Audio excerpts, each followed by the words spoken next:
Salut chers élèves, j'espère que vous allez bien. Je vous retrouve aujourd'hui pour une nouvelle pile de vidéos concernant essentiellement le chapitre sur les applications de l'espace. Alors dans ces vidéos, nous allons ici voir la caractéristique de chacune des applications de l'espace qui est définie dans votre cours de terminale C. La caractéristique et ensuite voir pour chacune de ces applications comment est-ce qu'on fait pour déterminer l'expression analytique. Donc, sans plus tarder, nous allons commencer avec la première application de l'espace qui est à savoir la translation de vecteurs. Nous avons une activité ici. Dans notre activité, on nous demande, on dit l'espace est muni du repère OIJK. On a donné un vecteur U de coordonnées 2, -1, 3 et on nous demande de déterminer l'expression analytique de la translation de vecteur U. Alors, ce qu'il faut savoir, c'est que pour déterminer l'expression analytique de la translation de vecteur, il faut d'abord qu'on sache ce que c'est la caractéristique de la translation de vecteur U dans l'espace.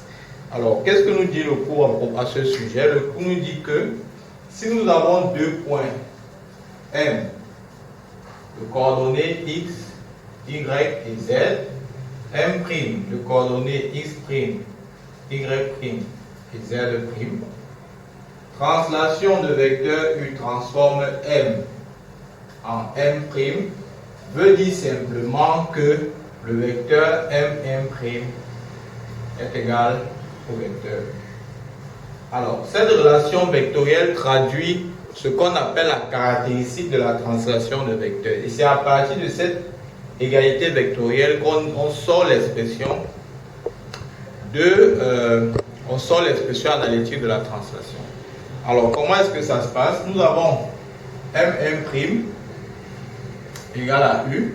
Cela veut dire en coordonnées que X' moins X, Y' moins Y et Z' moins Z sera égal aux coordonnées du vecteur U, à savoir 2, -1 et 3.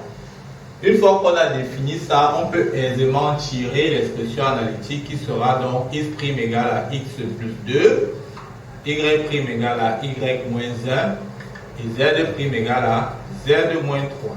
Z'. Donc T de U donc sera l'expression analytique cela. Voilà donc chers élèves comment est-ce qu'on fait pour trouver l'expression analytique de la translation de vecteur U dans l'espace. À la prochaine vidéo, on va vous apprendre à déterminer l'expression analytique d'une homothétie, de centre et de rapport, ensuite d'une réflexion de plan et enfin d'un demi-tour d'axe. Je vous dis à très bientôt pour de prochaines vidéos. Bye bye.